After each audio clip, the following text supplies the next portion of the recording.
You like dulu terus share ke grup atau story kalian. Novel Askadina nunggu dukungan kalian nih. Makasih ya. Bab 64-71. Mustahil bagi orang normal untuk selalu menyembunyikan tangan kirinya di dalam lengan baju sepanjang waktu. Bahkan, terutama jika dia mengenakan kemeja lengan panjang. Namun, ketika Charlie melihat banyak foto John yang diambil oleh AI, dia menemukan bahwa tangan kiri John tidak pernah terlihat dari balik lengan baju dari awal hingga akhir. Hal itu agak mengejutkan. Ria juga datang untuk melihat dan berkata dengan bingung.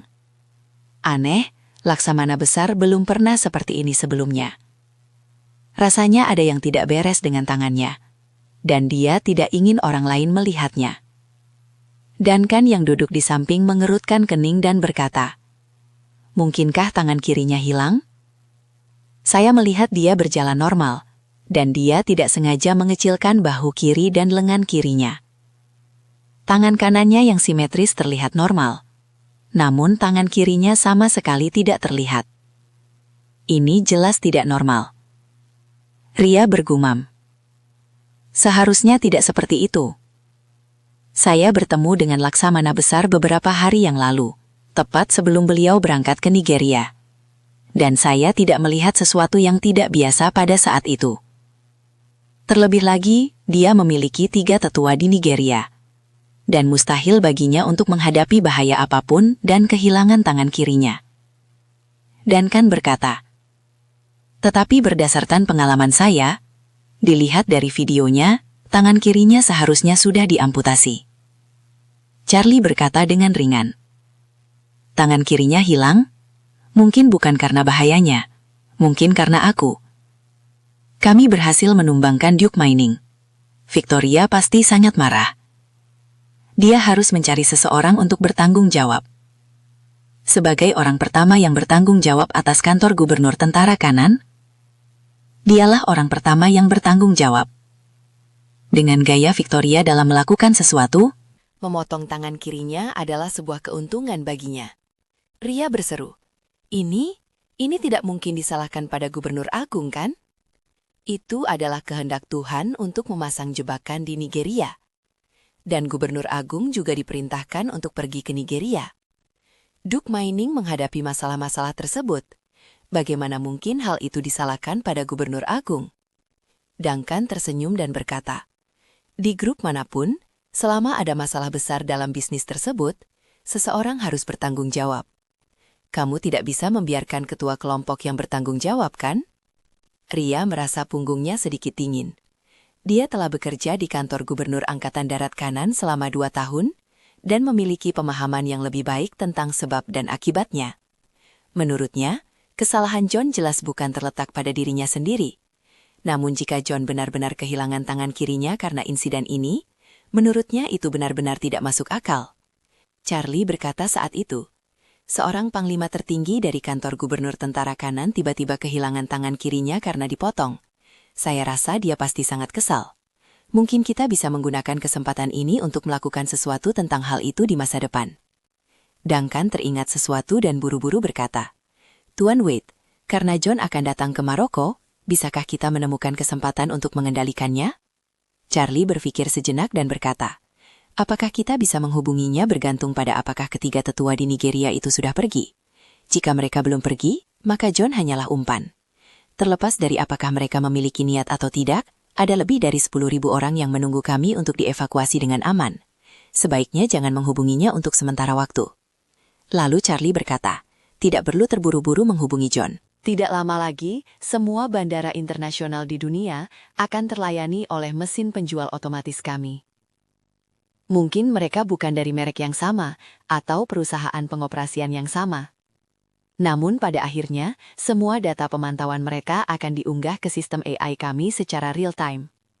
Pada saat itu, selama John pergi ke luar negeri, dia pasti akan terlihat oleh kita untuk pertama kalinya.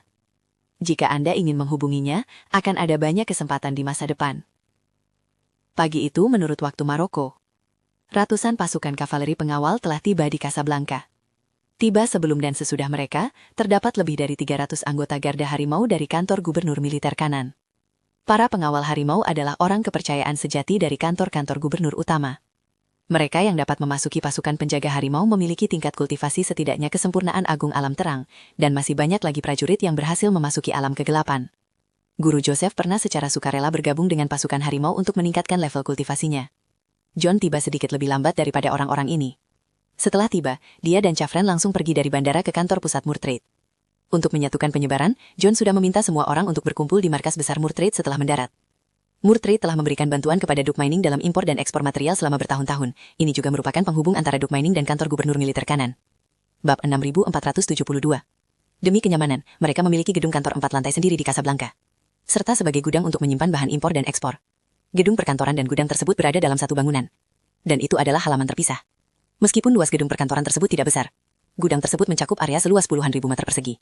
Agar tidak dicurigai oleh dunia luar, mereka juga terlibat dalam perdagangan impor dan ekspor normal. Hampir 1.000 orang datang ke Murtrade di siang bolong, yang memang agak terlalu mencolok.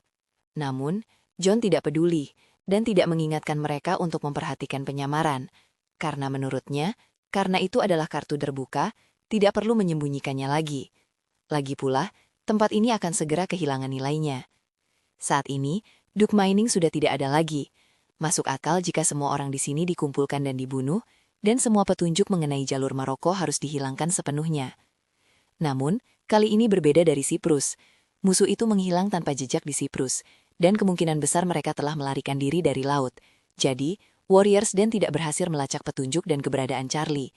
Namun kali ini, Victoria tak tahan lagi, dan bersumpah untuk menemukan jejak Charlie di Maroko. Jadi, Murtrade masih memiliki nilai untuk saat ini. Meskipun masih memiliki nilai guna, menurut John hanya ada satu misi yang tersisa di sini.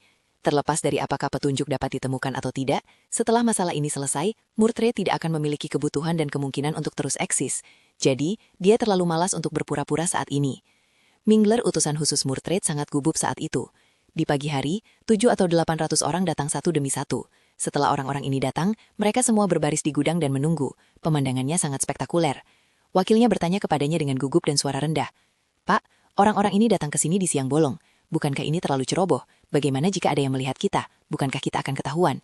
Terbongkar, Mingler tersenyum gitir. Dengan kata lain, rumahnya sudah hilang. Apa gunanya memiliki gerbang yang kosong? Wakil itu langsung mengerti maksudnya, dan segera bertanya kepadanya. "Apa yang akan dilakukan para petinggi terhadap kita?" Mingler menggelengkan kepalanya dan berkata, "Saya tidak bisa memastikan. Saat ini, kita harus bekerja sama dengan mereka dan mencari petunjuk tentang orang-orang itu. Setelah kejadian ini, kami mungkin akan dipindahkan atau dieksekusi. Tapi kita tidak bisa tinggal di sini lebih lama lagi." Eksekusi. Wakil sheriff itu panik dan berkata, "Kami tidak melakukan kesalahan apapun, jadi kita tidak akan dieksekusikan?" Mingler berkata dengan cemas, "Siapa yang bisa mengatakan itu? Organisasi ini selalu kejam, dan rahasia di antara berbagai garnisun terlindungi dengan baik. Bahkan jika garnisun lain dihancurkan, sulit bagi kami untuk mengetahuinya. Tetapi jika kita ditugaskan ke garnisun lain, ini berarti rahasia kehancuran Duke Mining akan terungkap kepada garnisun lain. Menurut Anda, apakah organisasi tersebut bersedia mengambil risiko ini?" Wakil itu berkata dengan tergesa-gesa, "Tapi mereka sekarang sedang melakukan perubahan besar. Apakah mereka tidak takut bahwa pengawal kavaleri yang ditukar juga akan saling membocorkan rahasia garnisun?" Mingler bertanya, "Rahasia apa yang sedang dipertukarkan? Di manakah garnisun-garnisun masing-masing? Apakah ini bermakna? Mustahil untuk pergi dari sana setelah dipertukarkan. Meskipun mereka mengetahui lokasi 10 garnisun di luar, untuk apa? Kebebasan pribadi mereka dikontrol secara ketat, dan mereka sama sekali tidak memiliki kontak dengan dunia luar. Apakah Anda takut mereka akan membocorkan rahasia?" Mingler berkata, "Lagi pula, keluarga orang-orang ini berada di garnisun lain. Bahkan jika mereka memiliki kesempatan untuk membocorkan rahasia organisasi, mereka tidak akan pernah berani melakukannya." Pada saat itu, Mingler berhenti sejenak dan berkata dengan nada melankolis, "Kami berbeda. Kami tahu semua yang terjadi di Duke Mining. Berita semacam ini tidak boleh disebarkan di dalam organisasi. Hal itu akan sangat memengaruhi moral tentara dan otoritas organisasi. Seandainya aku adalah Tuhan, aku tidak akan membiarkan sekelompok orang membawa skandal mereka ke tempat lain." Wakil sheriff itu ketakutan, dan pucat pasi. Lalu tiba-tiba berkata, "Pak, apa yang harus kita lakukan sekarang? Kita tidak bisa hanya duduk di sini dan menunggu kematian, kan?" Mingler balik bertanya, "Selain duduk dan menunggu kematian, apakah Anda punya ide bagus?" Wakil itu terdiam sejenak. Dia juga tahu bahwa dalam situasi ini, mereka sama sekali tidak memiliki kekuatan untuk melawan. Mingler menghela napas. "Bagaimanapun kau melihatnya, orang-orang di Duke Mining masih yang paling beruntung. Mereka diselamatkan bersama keluarga mereka sebelum perubahan besar terjadi. Selama mereka lolos dari gelombang pencarian ini, mereka bisa tenang." Wakil itu tak kuasa menahan diri untuk berkata, "Mengapa kita tidak seberuntung itu?" Tepat setelah dia selesai berbicara, seorang bawahan berlari cepat dan berkata dengan gugup melalui pintu, "Utusan khusus. Panglima tertinggi telah tiba." Bab 6473. Setelah mendengar bahwa Panglima tertinggi telah tiba, Mingler segera diam dan melambaikan tangan kepada wakilnya. Lalu keduanya keluar untuk menyambutnya. John juga kebetulan masuk pada saat itu. Ketika keduanya bertemu, anak buah Mingler membungkuk 90 derajat. Sambil menghadap John dengan telapak tangan mereka berkata kepada Mingler, "Kita melihat Panglima Agung." Meskipun Mingler adalah utusan khusus, level kemampuannya masih jauh dari mampu bertemu dengan Komandan Agung. Bahkan Tongji yang biasanya ia temui, dia hanya mendengar suaranya tetapi tidak pernah melihatnya. Setelah melihat John, dia jadi ragu tentang identitas John. Lalu dia berkata dengan hormat, "Saya Mingler Dong, jenderal terakhir. Saya akan bertemu dengan Panglima tertinggi.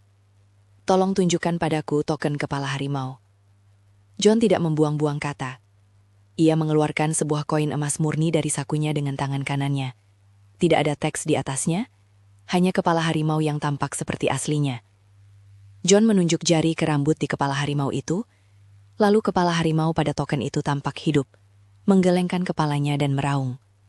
Hanya ada 5 token kepala harimau di seluruh Warriors Den, dan mereka berada di tangan 5 komandan besar dari kantor 5 gubernur militer. Token ini dimurnikan oleh Victoria dengan energi spiritual, dan di dalamnya terdapat formasi ilusi. Hanya ketika orang yang mengenali pemiliknya menyentuh rambut di kepala harimau, formasi tersebut akan terpicu dan harimau akan hidup. Jika token tersebut jatuh ke tangan orang lain, tidak akan ada efek seperti itu. Ini juga merupakan kunci bagi para komandan besar dari kantor 5 gubernur militer untuk membuktikan identitas mereka. Meskipun Mingler belum pernah melihat token kepala harimau sebelumnya, dia telah mendengar tentang keberadaan dan karakteristiknya. Setelah melihatnya, tentu saja dia tidak berani ragu lagi. Maka ia segera berlutut dengan satu lutut dan berkata dengan lantang, "Jenderal Mingler, aku akan mematuhi perintah Panglima tertinggi dalam segala hal." John bersenandung, memasukkan kembali token itu ke dalam sakunya, lalu berkata, "Apakah semua yang lain sudah ada di sini?" "Semua sudah berkumpul." Mingler menanggapi dengan hormat dan kemudian berkata, "Mohon Panglima Besar, mari kita pindah ke gudang untuk mendengarkan ceramah." John berkata dengan dingin, "Silakan duluan." "Ya." Mingler membungkuk dan menuntun John sampai ke gudang. Ratusan pengawal harimau dari Napoli dan ratusan pengawal kavaleri dari Nigeria sudah menunggu dalam antrian di sana. Pasukan pengawal harimau adalah pasukan langsung John, dan pasukan kavaleri Nigeria sudah melihatnya. Jadi ketika dia masuk, semua orang langsung berlutut dan berkata dengan hormat, "Selamat datang Panglima Besar." John memberi isyarat kepada semua orang untuk berdiri, lalu berkata dengan wajah dingin, "Situasinya mendesak.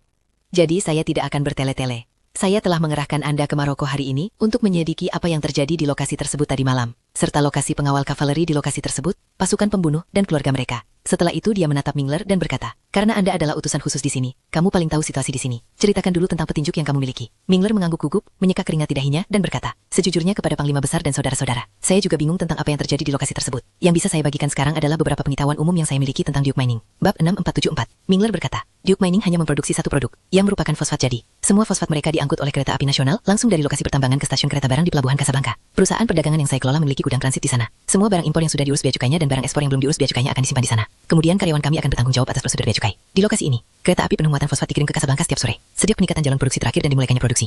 Situasinya tetap stabil selama lebih dari 3 tahun, tanpa adanya anomali.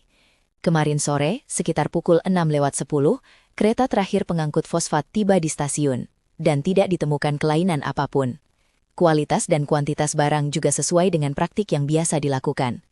Setelah kejadian kemarin, kami segera mencari cara untuk mendapatkan catatan perjalanan kereta kemarin dan membandingkannya dengan catatan perjalanan sebelumnya. Sejak kereta tiba di lokasi hingga saat memuat barang dan meninggalkan stasiun, tidak ditemukan kejanggalan apapun. Tadi malam, saya mengikuti rencana yang telah ditetapkan untuk transfusi darah besar-besaran dan memimpin konvoi ke lokasi tersebut, bermaksud mengangkut kelompok pertama orang yang berpartisipasi dalam transfusi darah besar-besaran ke bandara. Namun, sebuah ledakan terjadi saat kami baru saja tiba di lokasi. John berkata dengan dingin, "Mari kita bicarakan apa yang terjadi setelah ledakan itu. Bagaimana keadaan pemerintahan Maroko saat ini?" Mingler buru-buru berkata, "Ledakan itu menarik perhatian polisi setempat di Maroko tadi malam. Karena masalah ini memang sangat serius, mereka segera melaporkan masalah tersebut ke tingkat nasional. Ibu kota Rabat segera mengirimkan tim investigasi, yang tiba di lokasi pagi-pagi sekali hari ini. Mereka melakukan penyelidikan dan inspeksi singkat di lokasi kejadian. Sejauh ini belum ditemukan tanda-tanda korban jiwa, jadi insiden ini untuk sementara didefinisikan sebagai kecelakaan yang termasuk dalam tanggung jawab produksi. Mereka sekarang sedang mencari orang yang bertanggung jawab atas lokasi tersebut, karena menurut mereka seluruh usaha itu hancur lebur dan semua orang menghilang pada saat yang bersamaan. Ini memang aneh, tapi mereka tidak mengungkapkan hal ini ke media. Media mengira itu hanya kecelakaan keselamatan besar." John bertanya kepadanya, "Siapa orang yang bertanggung jawab atas situs ini? Apakah dia salah satu penjaga kavaleri yang hilang?" Mingler mengatakan, "Ada 6 orang yang melapor ke pemerintah daerah. 5 di antaranya termasuk dalam pasukan pengawal kavaleri. Dan yang satunya lagi ada di sini bersama kita. Namun, kami tidak berani membiarkan orang yang secara nominal bertanggung jawab maju untuk berkomunikasi dengan pemerintah. Karena kami khawatir pemerintah akan menahannya untuk menyelidiki seluruh masalah ini." John mengangguk dan berkata, "Kita tidak boleh berurusan dengan mereka sekarang. Anda mengatakan itu kemarin sore. Video yang direkam oleh kereta menunjukkan bahwa semuanya normal. Tapi lebih dari jam 11 malam, seluruh lokasi itu kosong. Dalam beberapa jam, tidak ada yang mampu memindahkan lebih dari 10.000 orang dari tempat seperti itu. Satu-satunya penjelasan yang masuk akal adalah bahwa pihak lain telah mulai melakukan transfer secara diam-diam. Tapi untuk mencegahmu menyadarinya, pasukan barang kebutuhan sehari-hari mereka masih terus berlanjut." Mingler buru-buru berkata, "Apa yang dikatakan Panglima Besar itu benar sekali. Saya rasa faktanya harus seperti yang Anda katakan." John berkata, "Jadi selanjutnya saya akan membagi kalian menjadi 3 tim. Setiap tim akan bertanggung jawab atas satu arah investigasi." Ketika semua orang mendengar ini, mereka segera berdiri dan berkata serempak, "Kami mengikuti perintah Panglima tertinggi." John berkata, "Tim pertama harus menggunakan situs ini sebagai titik kunci untuk menyelidiki apakah ada orang yang pernah mengunjungi tempat ini dalam beberapa hari terakhir. Periksa semua kamera yang dapat ditemukan di sepanjang jalan.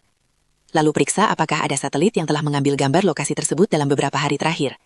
Dan bandingkan dengan citra satelit sebelumnya untuk melihat apakah ada kelainan yang jelas. Tim kedua harus menyelidiki semua personel dan kendaraan yang telah keluar dari lokasi tersebut dalam beberapa hari terakhir. Meskipun pemindahan puluhan ribu orang dibagi menjadi beberapa gelombang, sangat tidak mungkin untuk menyembunyikan kebenaran sepenuhnya.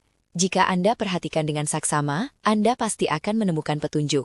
Saya ingin mengetahui jalur pergerakan setiap orang yang keluar dari sini. Tim ketiga bertanggung jawab untuk melakukan pencarian menyeluruh dengan lokasi sebagai titik awal dan menyebar ke area sekitarnya. Tidak mungkin puluhan ribu orang dievakuasi secara tiba-tiba. Mereka pasti bersembunyi di suatu tempat di Maroko. Meskipun kita harus menggali sedalam 3 kaki ke dalam tanah, kita harus menemukan mereka. Kamu harus menemukan mereka untukku. Bab 6.475. Karena kartu-kartu itu sudah terbongkar, ratusan prajurit harimau dan pengawal kavaleri tidak lagi berusaha menutupinya. Ketiga tim tersebut segera mulai menjalankan tugas mereka dan mengerahkan seluruh kemampuan untuk melakukan penyelidikan. Meskipun Warriors Den tidak memiliki satelit penginderaan jarak jauh sendiri, perusahaan tersebut dapat membeli data citra terbaru dari perusahaan satelit penginderaan jauh terkemuka. Adapun mengenai apakah perusahaan-perusahaan ini telah mengambil foto Duke Mining dalam beberapa hari terakhir, itu bergantung pada keberuntungan. Kabar baiknya adalah, mereka menemukan citra satelit dari beberapa perusahaan dalam beberapa hari terakhir. Kabar buruknya adalah, dari gambar-gambar ini, tidak ada anomali di area pertambangan dalam 7 atau 8 hari terakhir. Pertama-tama, foto-foto tersebut diambil pada siang hari, dan gerbang Duke Mining pun ditutup, tanpa kendaraan atau personel yang masuk atau keluar. Kedua, dengan membandingkan citra satelit sebelumnya, tidak terlihat kendaraan atau peralatan asing, dan tidak ada tanda-tanda evakuasi besar-besaran. Ketika berita itu disampaikan kepada John tidak terkejut.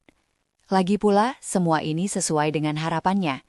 Karena pihak lain sangat teliti, secara alami mustahil bagi mereka untuk mengerahkan kendaraan dan personel di siang bolong. Hanya saja, Dia tahu bahwa kecil kemungkinannya untuk menemukan petunjuk ke arah ini. Namun, dia tidak bisa menyerah tanpa melakukan penyelidikan. Jadi, dia meminta orang-orang ini untuk memperluas perbandingan citra satelit hingga radius setidaknya 150 km dengan Duke Mining sebagai pusatnya, untuk melihat apakah ada anomali di area radius 150 km dalam beberapa hari terakhir. Pergerakan puluhan ribu orang mungkin meninggalkan petunjuk. Tempat-tempat di mana puluhan ribu orang berkumpul dan bersembunyi kemungkinan akan meninggalkan petunjuk pada citra satelit. Sebagai contoh, beberapa tempat mungkin tiba-tiba dipenuhi banyak kendaraan, meskipun beberapa tempat mungkin mengalami peningkatan jumlah pengunjung yang signifikan, sehingga asap yang dihasilkan saat makan lebih lama dari biasanya. Elemen-elemen ini dapat dibandingkan dengan gambar-gambar sebelumnya untuk melihat perbedaannya, kemudian temukan target yang dicurigai. Kemudian tim lain segera meraih terobosan besar. Mereka menduga bahwa anggota Duke Mining mungkin akan pergi dengan kereta api, jadi mereka menyelidiki video pengawasan kereta api nasional Maroko, stasiun kargo Casablanca dan pelabuhan. Ratusan orang menganalisis ratusan kamera dan ratusan jam video pengawasan bingkai demi bingkai, dan akhirnya menemukan beberapa sosok mencurigakan dalam rekaman video pengawasan dari beberapa kamera di dermaga. Ketika orang-orang ini menyelinap masuk ke dermaga, beberapa bukti yang secara tidak sengaja tertinggal segera dianggap sebagai petunjuk penting oleh musuh. Video itu segera dikirimkan kepada John. Meskipun John belum pernah melihat orang-orang dalam video tersebut, utusan khusus Dong Ming Chow memiliki informasi personel dari seluruh anggota Duke Mining. Informasi personel di dalam Warriors Dan sangat ketat, dan setiap rumah tangga memiliki sebuah buku. Bagi setiap anggota pengawal kavaleri atau prajurit yang gugur, itu setara dengan seluruh silsilah keluarga, yang mencatat leluhur orang-orang ini yang pertama kali memasuki sarang prajurit, termasuk nama, tempat kelahiran, tinggi badan, penampilan, dan informasi keluarga mereka di dunia sekuler. Setelah itu, setiap generasi juga akan dicatat secara detail. Setiap prajurit atau pengawal kavaleri yang gugur yang lahir di sarang prajurit, tanggal lahirnya tercatat dengan jelas. Di zaman modern, bahkan foto kelahiran setiap orang pun diarsipkan. Sekelompok orang segera mencari target yang cocok dengan para tersangka dalam video berdasarkan informasi personel tersebut. Tak lama kemudian, mereka menemukan informasi tentang orang-orang ini satu persatu dalam rangkaian pengawal kavaleri di Duke Mining. Setelah membandingkan foto close-up wajah, foto seluruh tubuh, dan foto dari berbagai sudut pandang dari samping dan belakang dalam informasi tersebut, semua orang langsung menyimpulkan bahwa para tersangka yang menyelinap ke dermaga itu adalah pengawal kavaleri Duke Mining. Jadi, semua orang merasa gembira dan yakin bahwa mereka telah menemukan jejak-jejak pengawal kavaleri, dan John juga menganggap penemuan ini sebagai terobosan besar dalam operasi ini. Kemudian, melihat secercah harapan, John segera memerintahkan agar sebagian besar tenaga kerja dipindahkan ke dermaga Casablanca untuk mencari semua informasi tentang kapal-kapal tersebut.